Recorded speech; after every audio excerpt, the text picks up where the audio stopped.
subscribe the channel and press the bell icon for latest. Calcutta ইউনিভার্সিটির philosophy general নিয়ে যারা পড়ছো সেমিস্টার 4 cc4 এর আজকে সাজেশন নিয়ে আলোচনা করব। তোমরা জানো যে তোমাদের কোশ্চেন প্যাটার্ন রয়েছে 5 নম্বরের 5টা কোশ্চেন, 5 5 25 এবং 15 নম্বরের 2টো 30 নম্বর।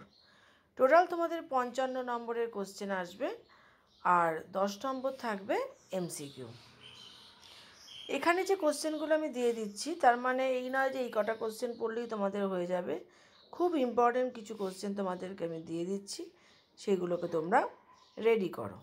প্রথমে দেখো 1 নম্বরে দিয়েছি সংবিধান কাকে বলে, সংবিধানের ধর্মগুলি কি কি আলোচনা করো, এই প্রসঙ্গে সংবিধানের সাথে প্রত্যক্ষের পার্থক্য আলোচনা করো।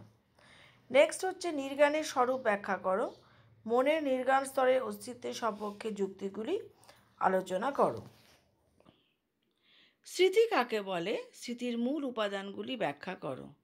এখানে একটা কথা বলে দিই যে 1 নম্বরে যে সংবিধানের কোশ্চেনটা আছে বা 3 নম্বরে যে স্মৃতির কোশ্চেনটা আছে, এগুলো কিন্তু প্রত্যেকটা পার্ট হিসেবে 5 নম্বরেও আসতে পারে।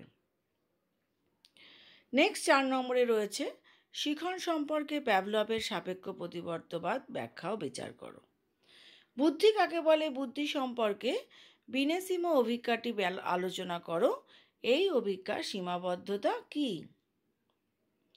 এই যে 5টা বড় কোশ্চেন বললাম, এগুলো ভেরি ইম্পর্টেন্ট কোশ্চেন, খুব ভালো করে তৈরি করো। এছাড়াও আমি কয়েকটা কোশ্চেন বলে দিচ্ছি, এগুলো 5-এ আসলেও আসতে পারে। সেটা হচ্ছে যে বিশুদ্ধ সংবেদন কি সম্ভব আলোচনা করো, প্রত্যক্ষের বিভিন্ন স্তরগুলি আলোচনা করো, স্বপ্নকৃতি কাকে বলে দৃষ্টান্ত সহ আলোচনা করো। নেক্সট হচ্ছে সাপেক্ষ প্রতিবর্ত ক্রিয়া কাকে বলে, কয় প্রকার ও কি কি। নাম্বার 10 হচ্ছে বুদ্ধাঙ্ক কাকে বলে। তো এই যে 10টা কোশ্চেন দিলাম, এই 10টা কোশ্চেন পড়লেই যে পরীক্ষায় সব কমন পাবে তা নয়, কিন্তু এখান থেকে বেশিরভাগটাই কমন পাবে এবং তোমরা খুব ভালো করে পড়ো। তার কারণ হচ্ছে যে এই কোশ্চেনগুলো আগে থাকতে তৈরি করো, পরীক্ষা এখনও অনেক দেরি আছে, সেরকম প্রয়োজন পড়লে আর একবার তোমাদেরকে লাস্ট মিনিট একটা সাজেশান দেওয়া যাবে।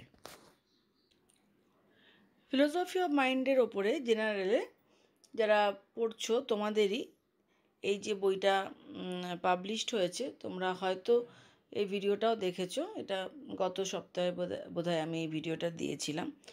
তো তোমাদের যা সাজেশন দিলাম সেই অনুযায়ী সমস্ত নোটস তোমরা কিন্তু এই বইটার মধ্যে পেয়ে যাবে। এছাড়াও তোমাদের যে এমসিকিউ 10 নম্বরের আছে সেটাও তোমরা এখান থেকে পেয়ে যাবে। তোমরা যদি মনে করো তাহলে তোমরা এই বইটা কলেজ স্ট্রিট থেকে নিয়ে নিতে পারো।